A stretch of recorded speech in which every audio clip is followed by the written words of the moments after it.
Samantala, atin namang dalawin ang mga kaganapan sa bahagi ni Colonel Benny Alonzo, o mas kilala ng lahat sa tawag na Benny, ang best friend ni Rafael. Mula sa gusali ng Citadel ay naglakad rin si Benny ng mahigit 15 minutos bago narating ang isa ring gusali na kanilang paglalabanan.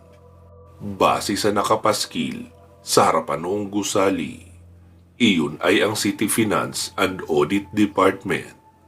Pero halata sa itsura noon na iyon ay abandonado na rin, gawa ng pagsiklab ng mutagen virus crisis sa naturang bayan.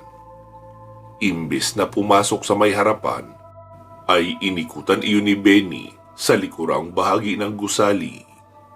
Pagkarating sa likod, ay inakyat niya ang puno ng santol na nakadikit mismo sa rooftop. Marahan ang kanyang mga galaw at nag-iingat na makalikha ng ingay. Lalo at ayon sa narinig niya sa speaker, ang makakalaban niya ay hindi pangkaraniwang tao, kundi isang test subject na mas kilala sa tawag na Test Subject 101 o The Nemesis. Hindi man sigurado si Benny sa itsura noon, pero sa tunog pa lang ng pangalan ay kinakabahan na siya. Muli niyang kinapa ang mga bulsa. Meron siyang 4 na granada, 2 punyal, 2 .45 caliber na baril at isang mahabang baril na nakasabit sa kanyang likuran. Pagkarating sa rooftop ay pagapang siyang lumapit sa kabilang dulo. Dinukot niya ang kanyang single scope at tinanaw ang paligid kung may nakatagong kalaban, pero mukhang wala naman. "Nasaan na kaya yun? Nauna lang kaya ako?" tanong ni Benny sa kanyang sarili. Naisipan niya munang maupo doon sa rooftop at nakiramdam. Tahimik pa ang paligid, kaya hinayaan niya na lang din. Siguro naman, hahanapin siya ng kanyang makakalaban kung naroon na rin iyon sa lugar na kanyang kinaroroonan. Makalipas lang siguro ang 10 minuto, ay nakarinig na siya ng mabibigat na yabag ng paa. Nagulat siya at nakaramdam ng kaba, kasi ibig sabihin malaking tao ang paparating. Dahil paanong makakapagpayanig ng lupa ang bawat mga hakbang. Noong mapalingon siya sa daang kanyang pinanggalingan, ay nakita niya ang isang tao, o nilalang na anyong tao lang. Kasi may katawan iyon ng sa tao, pero nakamaskara ng purong bakal ang buong ulo. Ang damit ay tila body armor na bakal din. Ang mga binti ay may mga sapin ring bakal, kaya talagang mabigat ang kabuuan ng taong iyon dahil sa mga bakal na nakakabit, at ang mahirap pa roon dahil may dalang Gatling gun. Iyong parang chainsaw kung bitbitin, pero may 8 butas ang dulo kung saan lalabas ang mga bala, at napakaraming malasardinas sa laki na bala na nakalagay sa belt noon. Napanganga si Benny sa kanyang nakikita. Hindi na iyon tao, mukhang mutated experiment ang itsura. Agad iyong napatingin kay Benny sa itaas at huminto sa paglalakad. Saglit silang nagkatitigan ni Benny, tapos biglang may kinuha sa likuran. Isang grenade launcher pala, at agad pinaliparan si Benny sa kanyang pwesto. Kaya dali-daling tumayo si Benny, sabay nag-dive sa kabilang bahagi kung saan may pintuan pa ibaba. Doon siya nag-cover. Wasak ang bahaging kanyang unang pinagpwestuhan. Tatayo na sana siya, kaso nakita niyang may kasunod pa.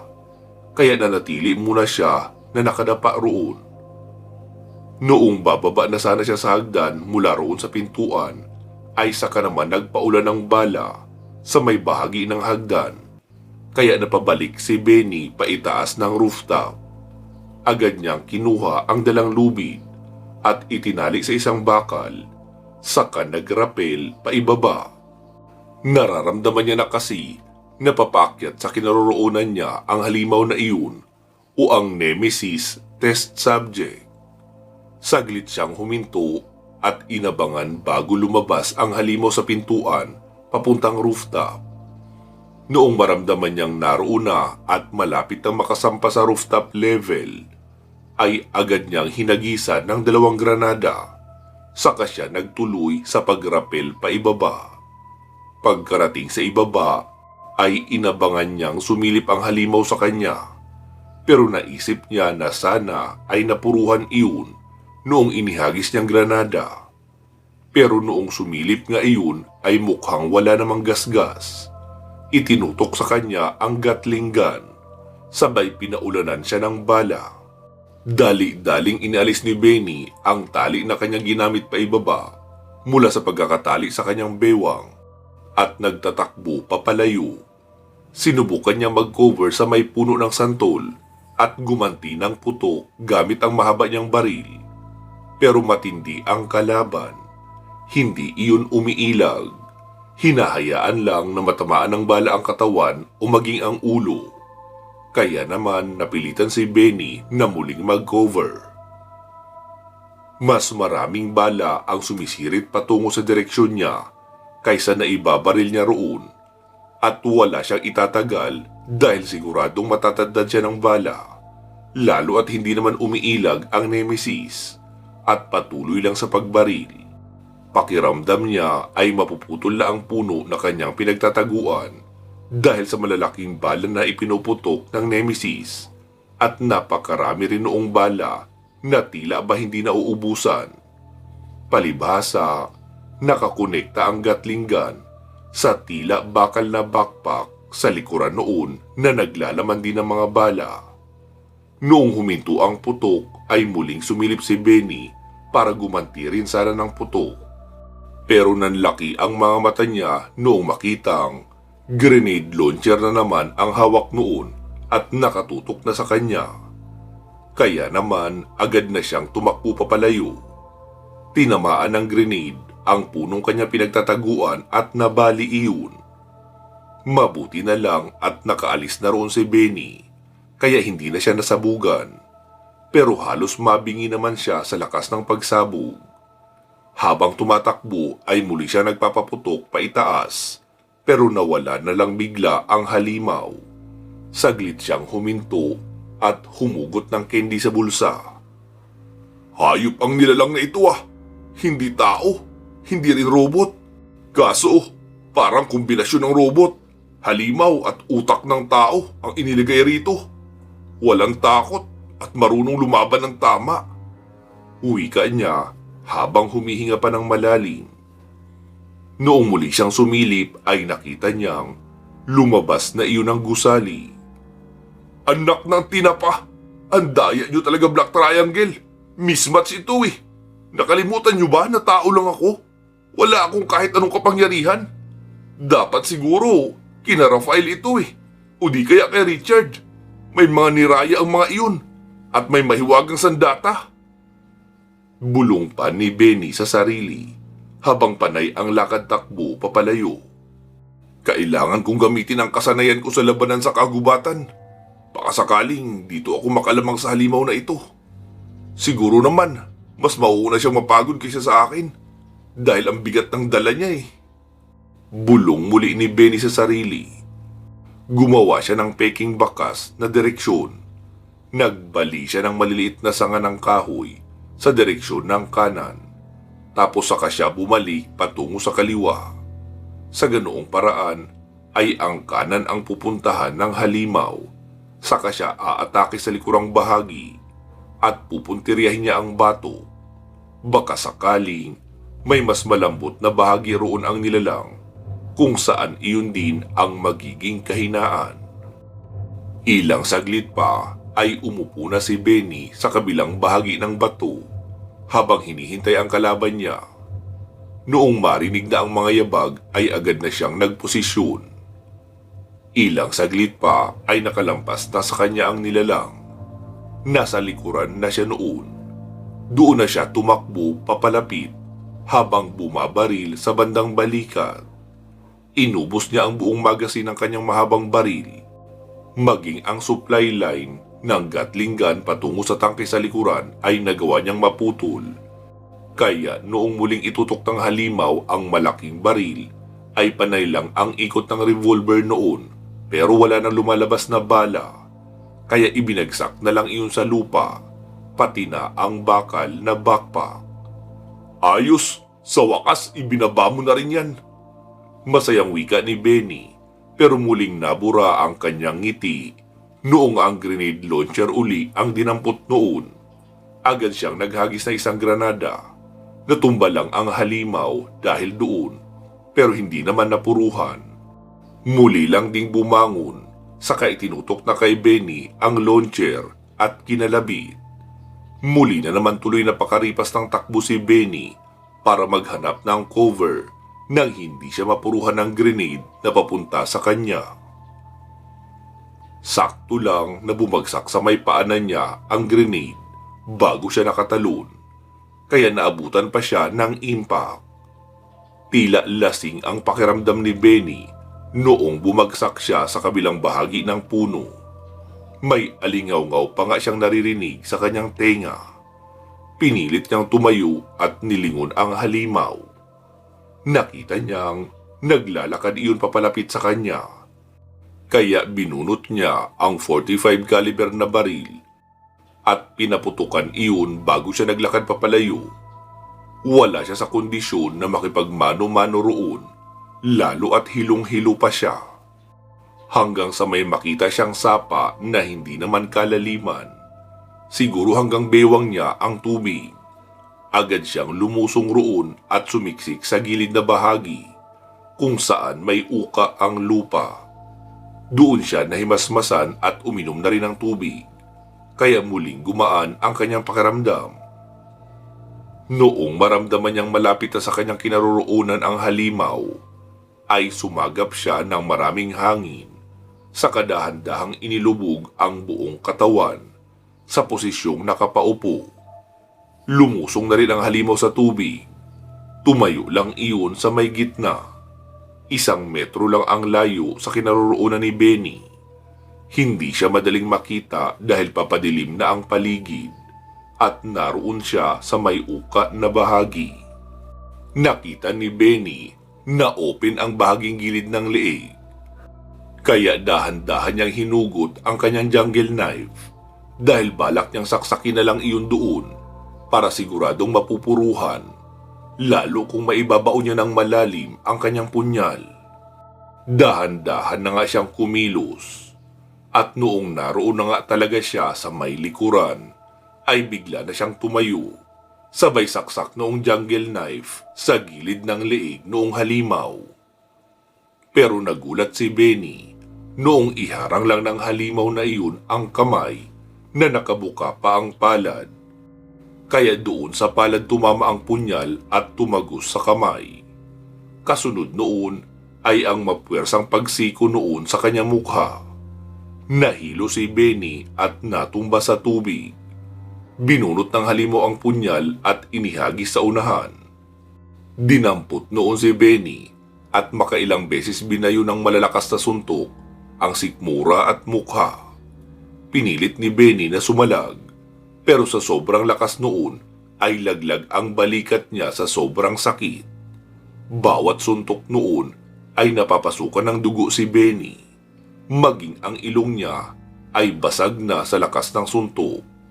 Ang kanyang kilay naman ay napunit na rin. Halos hindi na makagulapay si Benny sa panghihina. Hinawakan siya ng halimaw na iyon sa batok at sa pantalon, saka inihagis sa unahan, sa bahaging walang tubig. Bumagsak roon ng padapa si Benny. Noong magmulat siya ng mata, ay nakita niya sa harapan ang kanyang punyal. Muli niya iyong ibinalik sa lagayan, tapos pinilit tumayo at naglakad ng pasuray-suray. Nakita niyang nakatingin lang sa kanya ang halimaw na tila ba hinahayaan siyang makaalis. Noong makalayo na kaunti, ay naghanap siya ng kahoy na gagawin niyang sibat. Kailangan niya ng paraan na makaluma. pero siguradong magiging epektibo. Nakita ni Benny na naglalakad na naman ang halimaw at nakasunod sa kanya. Kaya pinagbabaril niya iyon sa mukha hanggang sa may marinig siyang nabasag sa bahaging mata. Doon niya na-realize na hindi iyon basta salamin na eye shield, kundi may scanner na kasama. Iyon pala ang dahilan kaya hindi niya magawang matakasan. Pero nagkaroon iyon ng basag. Nakita niyang hinubad noong halimaw ang bakal na helmet. Wala iyong buhok at tila nalapnos ng sunog ang balat sa mukha at sa ulo. Muli iyong binaril ni Benny sa mukha at mukhang natamaan niya ang isang mata. Doon na umungol ang halimaw at galit na sumunod sa kanya. Tumakbo uli si Benny at nagtungo sa mga bahaging may mga bato. Doon siya nagpalipat-lipat. Sumunod rin ang halimaw. Hanggang sa huminto si Benny at humiga ng nakapatihaya sa gilid ng bato. Pagkapatong roon ng halimaw ay doon niya binanata ng pagbaril ng maraming beses. Pumasok naman ang bala sa bandang liig at ulo noon pero tila hindi iyon nasasaktan. Ngumisi pa iyon at tinalunan siya para bagsakan ang katawan. Doon na napangiti si Benny, sabay itinutok ang nakatumbang pinatulisang kahoy, kaya tumarak iyon sa sikmura ng halimaw. Doon kasi may espasyo mula sa metal plate sa dibdib. Umungol ang halimaw habang tumatagas sa sugat ang itim na dugo pati na sa bunganga. Dali-daling gumulong si Benny at tumayo. Bigla na naman siyang kinabahan noong makitang tila bubunutin ng halimaw ang sibat na nakatarak sa sikmura. Kaya muli siyang nagkarga ng bagong magasin sa kanyang baril at itinutok ng malapitan sa ulo noong halimaw. Naubos ang bala niya pero hindi pa rin iyon namamatay. Tila ba mas lalo lang nagagalit. Tatakbo sana si Benny para maghanap ng ibang maitatarak roon. Pero nakapa niya ang natira niyang granada. Agad niya iyong inilabas at isiniksik sa may bahaging dibdib noong halimaw. Agad iyong sumabog pero hindi naapektuhan si Benny dahil naka-body armor naman ang halimaw at tanging papunta sa katawan lang ang impact ng pagsabog. Doon na napaupo si Benny sa sobrang pagod.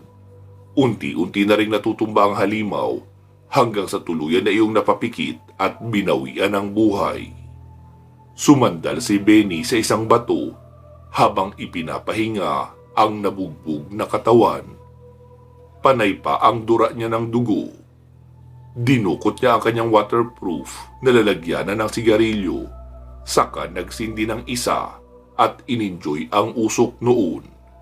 Hindi niya nga namalayan na nakatulog na rin pala siya habang nakasandal sa punong iyon. Samantala, sa bahagi naman ng tatlong Dragon Corps agent na bumaliktad at kumampi kina Lino. Kasalukuyan silang naglalakad papunta sa kanilang headquarters. Naroon daw kasi naghihintay ang kanilang makakasagupa. Sabi ni Rio, "Bok, kailangan ba talaga nating labanan ang mga kabaro natin sa headquarters?" Sabi naman ni Roy, "Oo, Bok. Kasi sa tingin ko, hindi rin tayo makakalis ng buhay dito sa Binigtigan City. Alam natin kung gaano kautak si Damian. Kapag tinakasan natin siya, siguradong ipapahunting tayo sa mga test subject niya o di kaya sa mga tauhan niyang aswang. Mabilis lang tayong mapapaslang ng mga iyon. Ano bang laban ng mga baril natin sa mga antingero at mga aswang na hindi tinatablan basta-basta ng bala? Kaya mas mabuti na itong katulad lang din natin na tao ang makakalaban natin kaysa sa mga halimaw. May tsansa tayo rito na mabuhay. Tapos kung makaligtas man tayo rito, magpalipas muna tayo ng buong magdamag para umaga na tayo maglakbay papunta sa Research and Development Building para sunduin ang mama ko." "Sige, Bok. Mukhang may sense yung balak mo kaysa sa plano nitong si Rio na tatakas. Tapos gabi pa naman ngayon. Parang napakadelikado pa rin. Nagkalat pa naman ang CCTV sa syudad na ito. Kaya sigurado makikita ni Damian lahat ng galaw natin." Di sige na, gawin natin ito. Magtulungan tayo para makaligtas rito ng buhay. Walang iwanan mga Bok ha, hanggang sa makaalis tayo rito. Oo Bok, pangako yan. Wika naman ni Roy. Makalipas ang ilang minutong paglalakad, ay naroon na sila malapit sa gusali ng kanilang headquarters. Nang may lumabas na 3 Dragon Corps agent, naka full battle suit din kagaya nila. Sabi ni Roy, "Mga pre, hindi tayo magkalaban.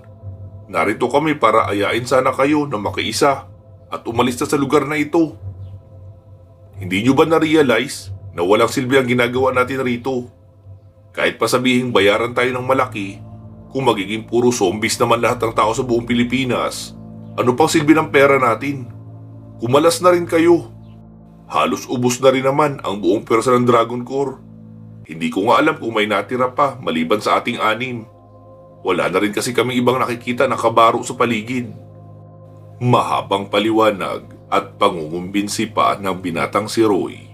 Sabi naman ni Rolly, "Bok, parang may mali. Tignan mo sila. Pula na ang mga mata na parang may dugo na tumutulo sa gilid. Tsaka, narinig mo ba sila nagsalita kahit minsan?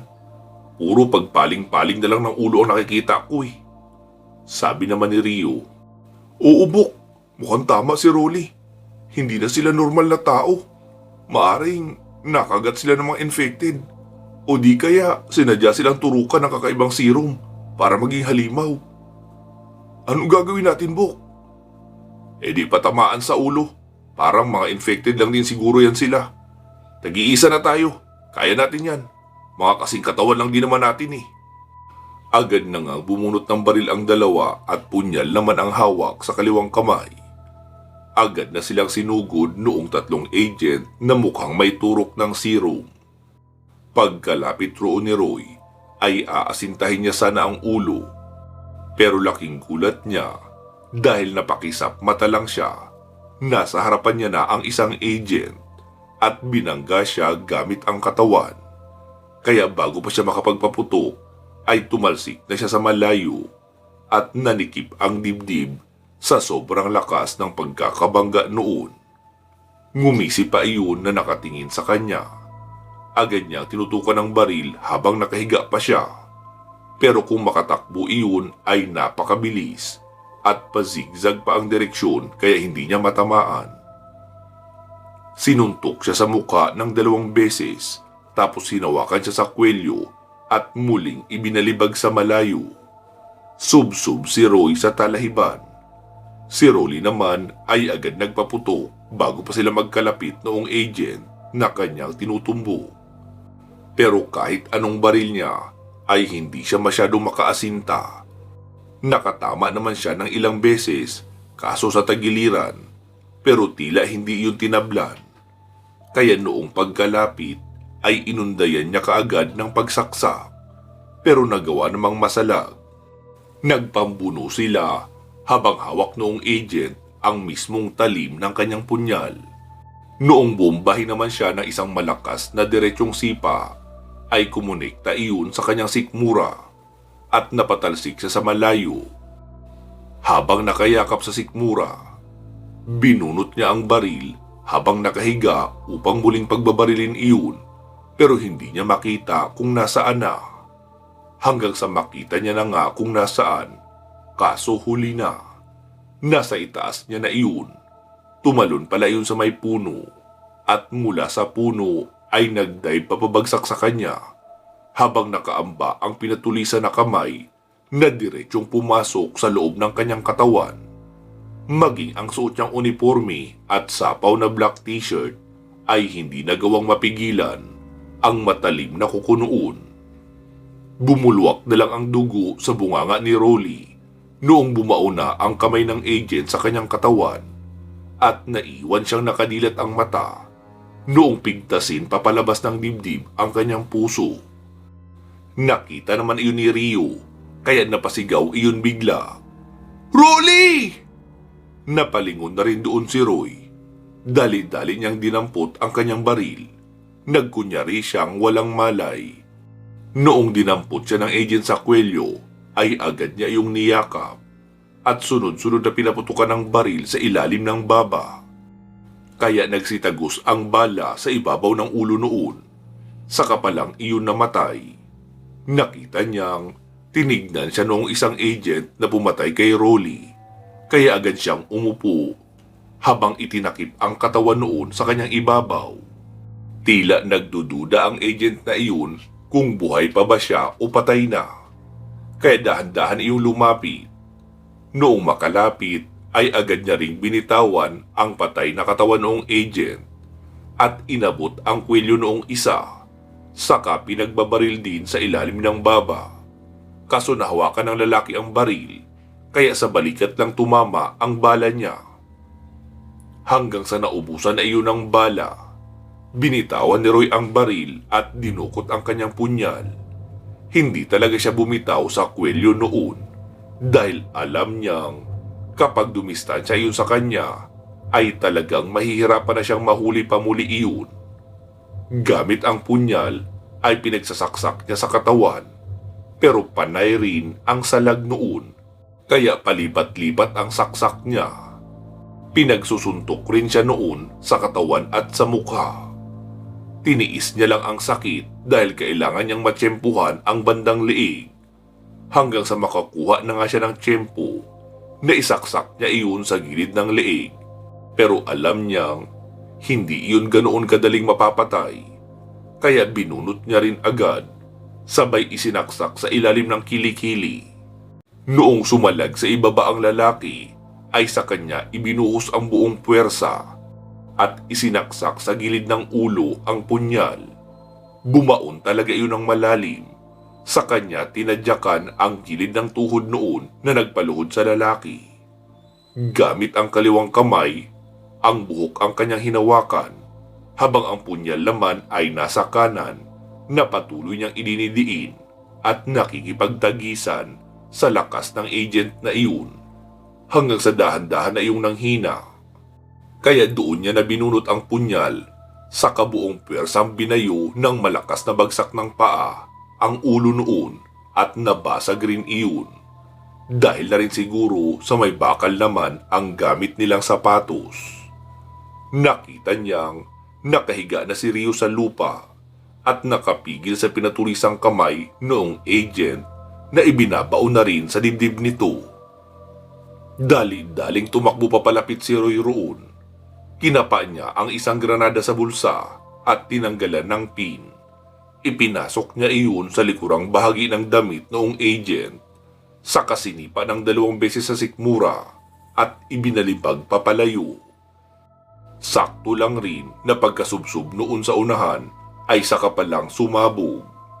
Noong tignan niya si Rio ay nakahawak iyon sa tagiliran. "Bok! Ano nangyari sa'yo?"